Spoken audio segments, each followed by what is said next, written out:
Good morning, friends of the Wisconsin Annual Conference. It is so good to see you today, and it is good to be here.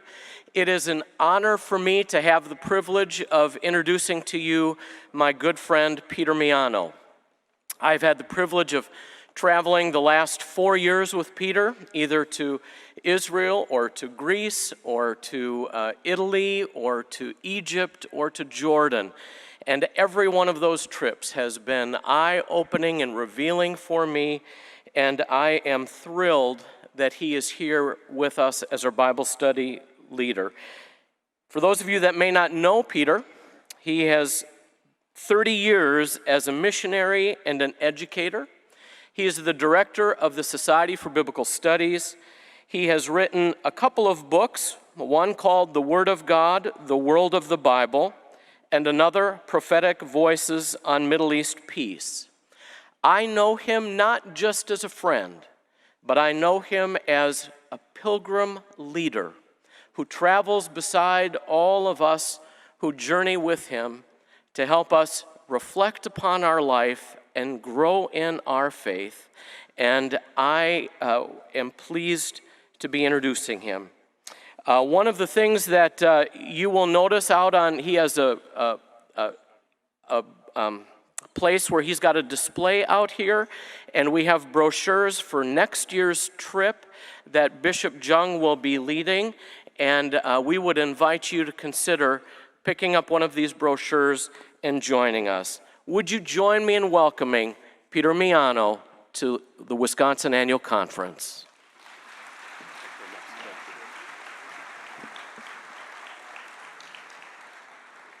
Good morning, everybody. Welcome to Annual Conference, another fun day of Annual Conference deliberations in front of us. What a blessing it is for me to be here with you. Thank you, Scott, for that generous introduction. Thank you, Bishop, for your gracious invitation to be here. It's a real blessing for me to be able to contribute in this way. My prayer is that God's blessings continue to be added to the ministries of this annual conference. Now, I am prepared for Bible study for this morning and tomorrow morning, too, in most ways except one. And I'm wondering if anybody has a Bible handy. Can I borrow it? Great, thank you.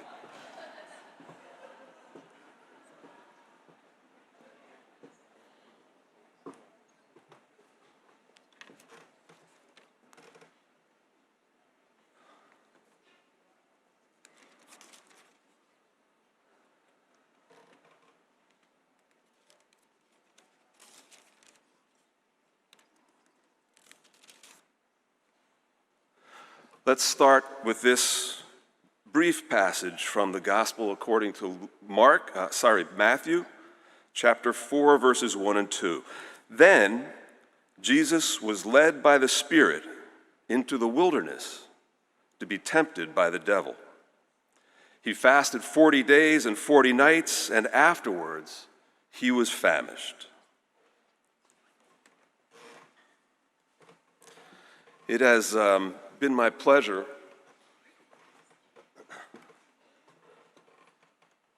to be part of quite a few travel programs with people from the Wisconsin Annual Conference,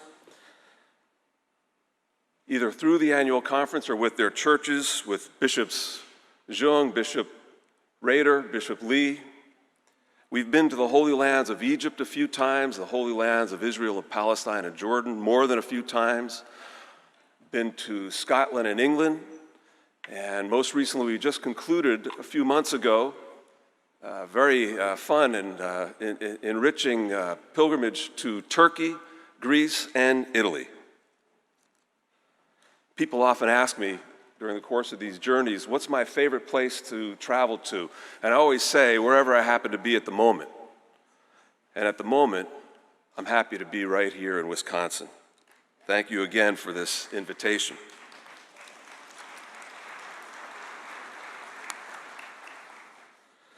Now, all of our journeys are designed to help improve our understanding of the Bible. I think it is in some small way the reason that I've been invited to be here today to help improve biblical awareness.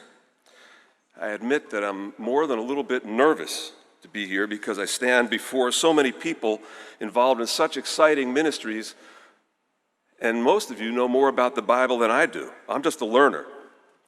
But I hope that my humble personal contribution is not just interesting, but helpful. You see, today, our churches are facing a crisis. But the crisis that I'm thinking of maybe is not the same crisis that you're thinking of. I'm thinking of a crisis of biblical illiteracy. It is not a crisis about the Bible. It's a crisis about how we interpret the Bible and how we apply it in our world.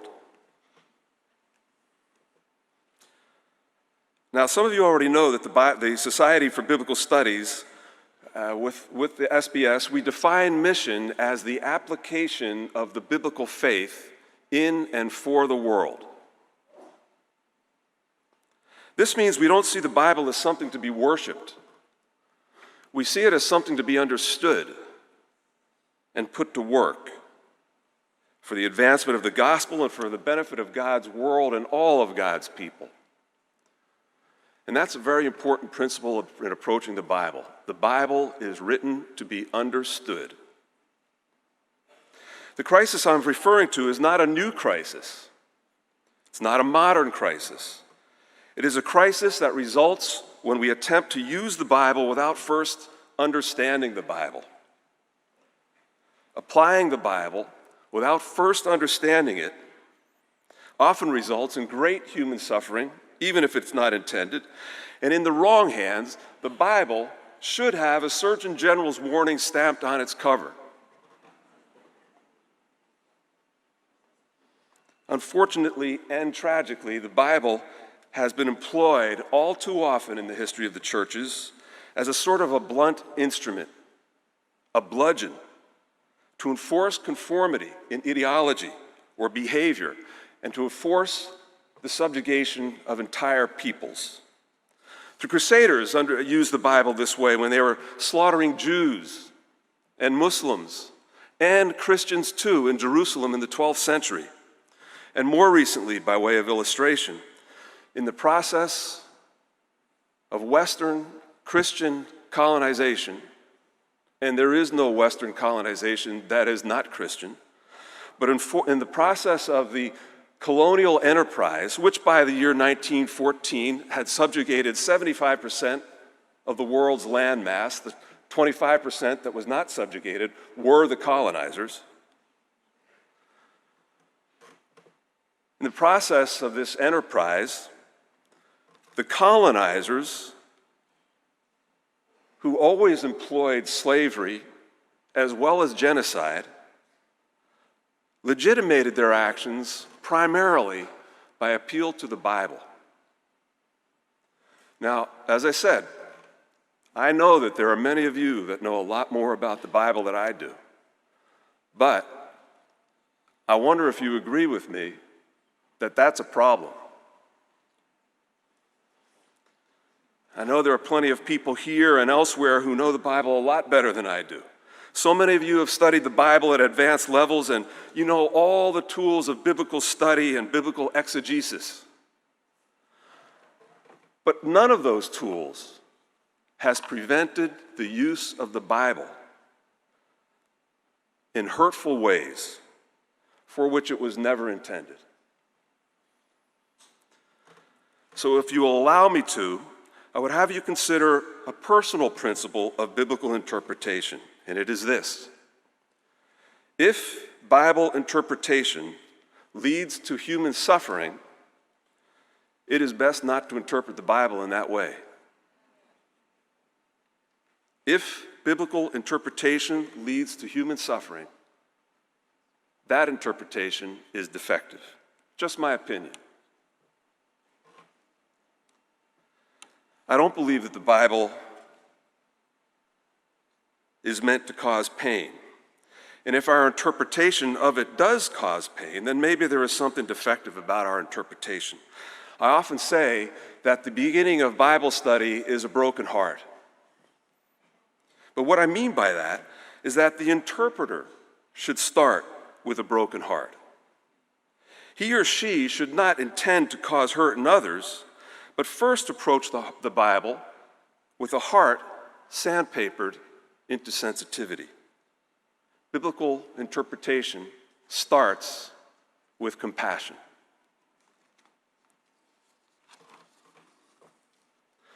Now, before I go any further, I want to share with you a little story. This is a story about a woman that I met years ago now in Jerusalem.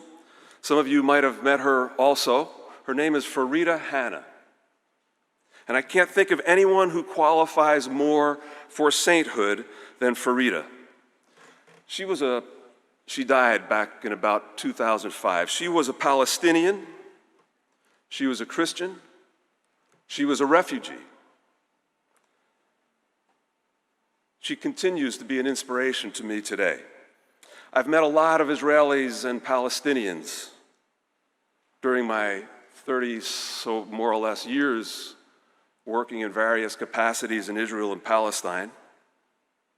I've met Christians and Jews and Muslims, and I don't know anyone who has not experienced personal loss as a result of the unresolved conflict between Israelis and Palestinians.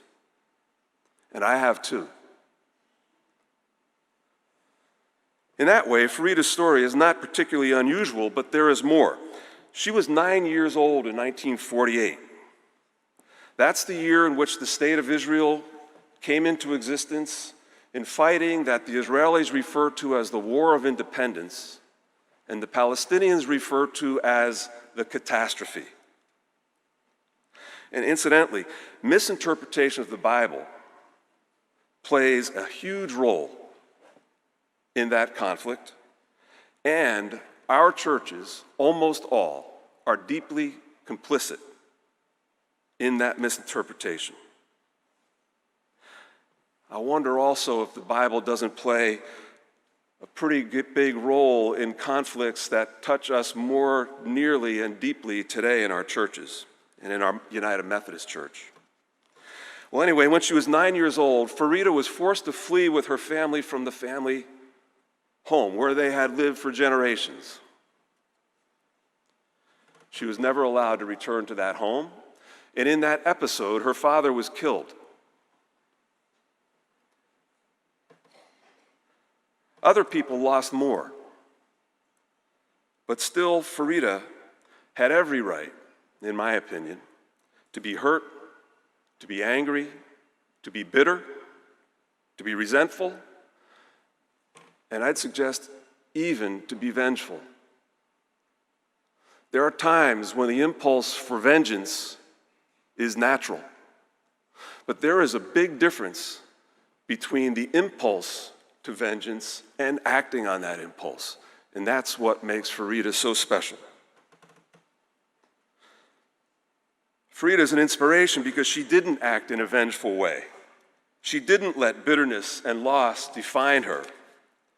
Instead, she decided to make a positive difference in the world by starting a foundation to market embroidery products that had been handmade by women in refugee camps.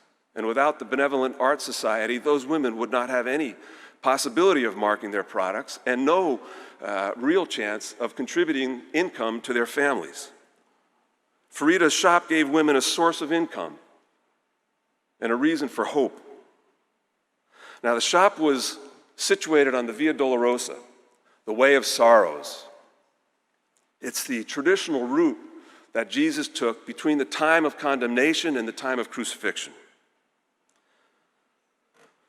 Every tourist who's ever visited Jerusalem has walked the Via Dolorosa. And when I did that, I met Farida. Well, one day I was in Farida's shop when a group of American tourists came in. I knew that they were Americans by their accents. Okay, it's not that difficult to tell the Americans when we're traveling over there. But they were speaking, and I heard them, and they spoke my dialect, and I knew where they were from.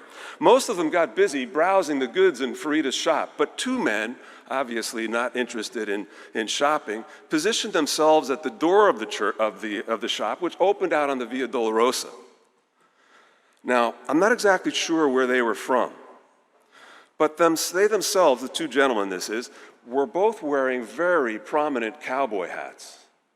One of them had a pair of boots that were heavily embroidered with pointy toes. They both wore very wide leather belts that had large silver and turquoise buckles. And one of them wore one of those ties that comes down, I think they call them a bolo tie. Like I said, I'm not sure where they were from. I could tell they were not from Massachusetts, where I'm from, and they were not from Wisconsin, too, which is a good thing. Well, without realizing that Farida herself spoke fluently 5 different languages, including English, the two men engaged in conversation, looking out on the crowd. The passersby were all Palestinians, mostly wearing traditional dress. And after observing the scene for a while, one said to the other, "Can you believe the outrageous outfits that these people are wearing?"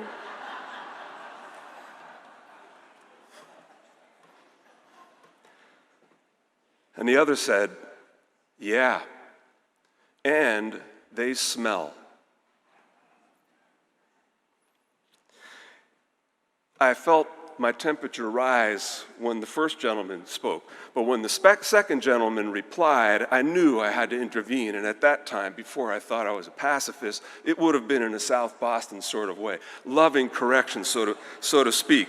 But loving correction, so to speak, in a South Boston. I'll explain what that means later. Anyway, I didn't get a chance because Farida intervened first.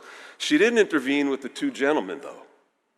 She put her hand on my shoulder and she said, "Don't worry, Peter. We know about this kind of Christian. They take the Bible literally, but they don't take it seriously. They take the Bible literally, but they don't take it seriously."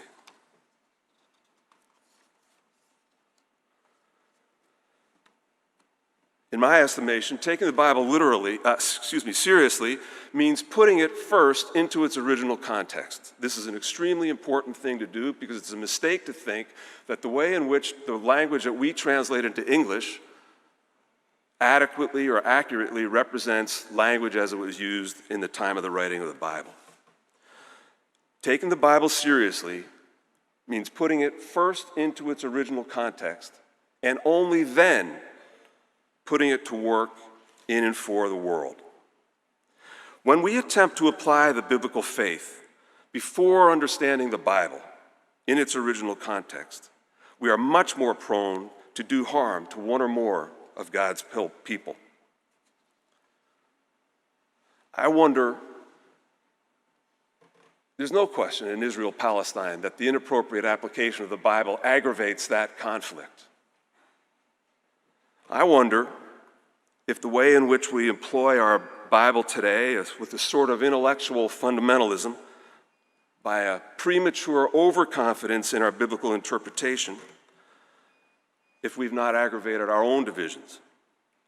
Taking the Bible seriously means putting it into its original context before we apply it in our world. Now let's get back to my scripture reading this morning. This is Matthew chapter 4, verses 1 and 2. Then Jesus was led by the Spirit into the wilderness to be tempted by the devil. And after fasting 40 days and 40 nights, he was hungry.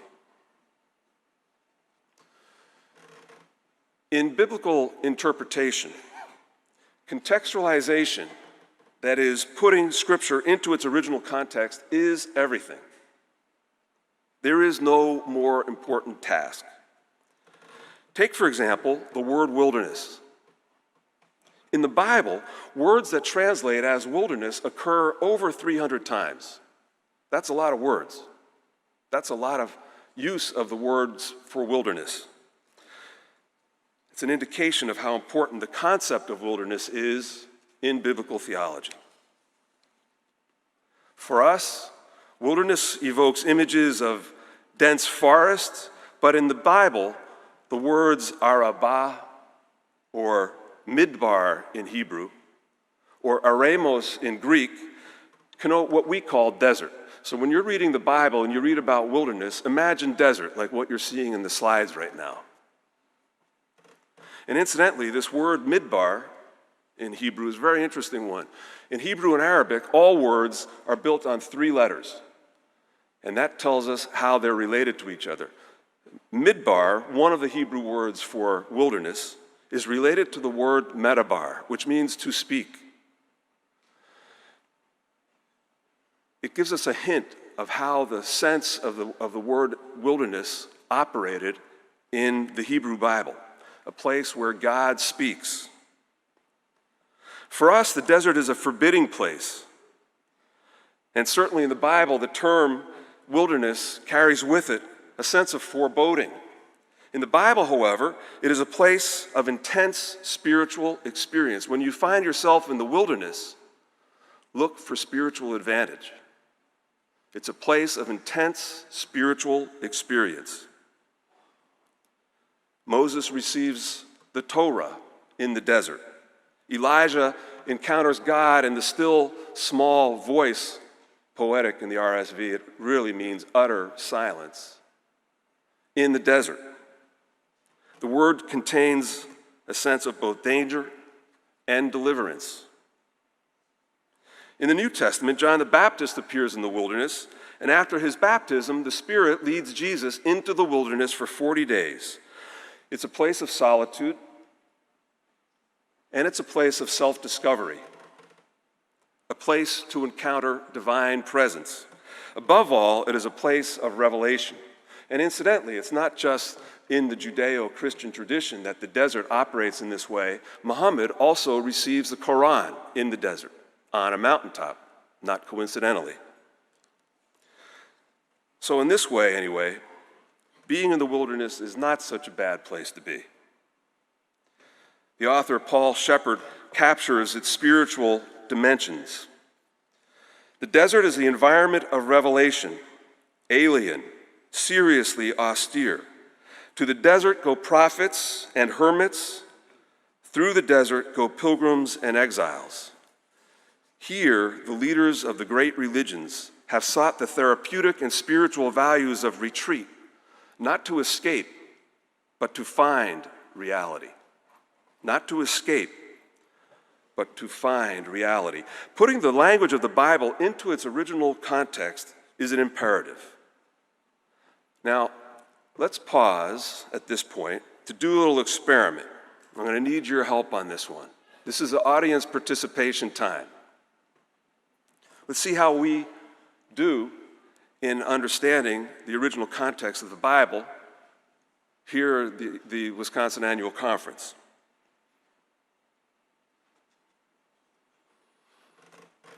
Let's have the next slide, please, if you don't mind. Great. Take a look at do you see the images around you? How many of you know who this is? Nobody? Any guesses? It's Jesus. Somebody guessed correctly. That's pretty good. We're off to a good start. Let's try the next one. It's Jesus. Who's this? Also Jesus. Good. When you know the answer, just shout it right out there. You don't have to be shy about this. I'm the one that's nervous. You don't have to be nervous. Now, take a look at this one. Tell me what you think it is. The Shroud of Turin. Excellent, excellent. A very astute group here. You know, Bishop Jung often tells me how wonderful this annual conference is. Anyway, let's go to the next one. Now you see, of course, one of the images of Jesus that we already saw next to the Shroud of Turin. Now I'd like you to think about it for a little while and examine these images and see if you can tell me what in these images would persuade me that the Shroud of Turin is not authentic. Now, don't talk to me about carbon-14 dating and all that. They've done all that stuff. But even without that, What are the clues in the Shroud of Turin that would persuade me, and it's a little bit of an unfair question because you don't really know me that well, but what would persuade me that the Shroud of Turin is not authentic? What are the clues in the Shroud of Turin that suggests that it is not the image of Jesus? Any guesses?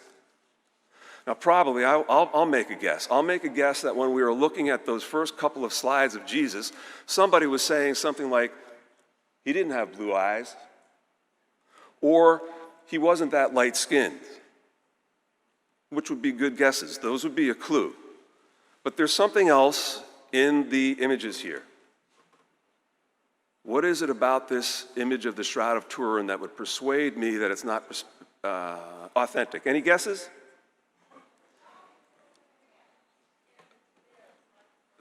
Sorry?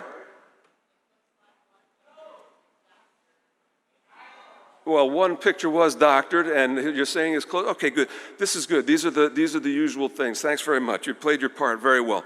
Actually, he's white, but he might have been white. We don't really know that. You know, the problem is that the Bible doesn't tell us. Nobody references how Jesus looks. And that could mean that he was not distinguishable from other men of his time. He looked pretty typical. Could mean other things too, but that's one of the possibilities. So we have a problem in that the Bible does not tell us what Jesus looked like. There were no pictures that came with Bibles when they were first produced. And people didn't seem to be interested. And actually, before I go any further, I hope that nobody's faith rests on what color Jesus' skin was or what color eyes he had. But the clue in the Shroud of Turin that suggests to me that it's not authentic is that the overwhelming evidence that we have from the time of Jesus, the first century, is that men wore short hair and were clean shaven. Is that a surprise? There is almost no evidence in any sources men in the first century wore beards and had long hair. It changed in the second century, especially with the Emperor Hadrian. But in the first century, most men were clean-shaven and had short hair. Now, sometimes people will say, well, he was an Israelite, though, and Israelites were different. Well, not so much. If you read the third book of Maccabees in the second chapter, the author is saying that the Israelites had to be branded to distinguish them from other people for the purpose of paying a poll tax. Now, if they were distinguishable from other peoples, there wouldn't be any need for that. Are you following along? Consider also the words of the Apostle Paul. He's writing to the church in Corinth, 1 Corinthians chapter 11, verse 14. He writes, "Does not the very nature of things teach you that if a man has long hair, it is a disgrace to him?" So Paul is telling us right there that the norm for men's grooming is short hair. It's a little bit different when it comes to a beard. There are some people who think, that think Jesus looked just like he did in the images that I showed. But there are some people that think that the bearded thing is a little bit less certain. I happen to think that there's no reason to think that. Anyway, it doesn't matter what I think. Now, this brings us to the end of our first session today, except unless you're interested in knowing the 5 keys that unlock all the secrets of the Bible. That's not a laugh line. When there's a laugh line, I'll tell you when that is. That's a serious question. How many of you want to know the 5 keys that unlock the secrets of the Bible? Some of you do. That's great. That's great. This is an astute group, and we'll see you tomorrow, and that's what we're going to talk about. Thanks for listening.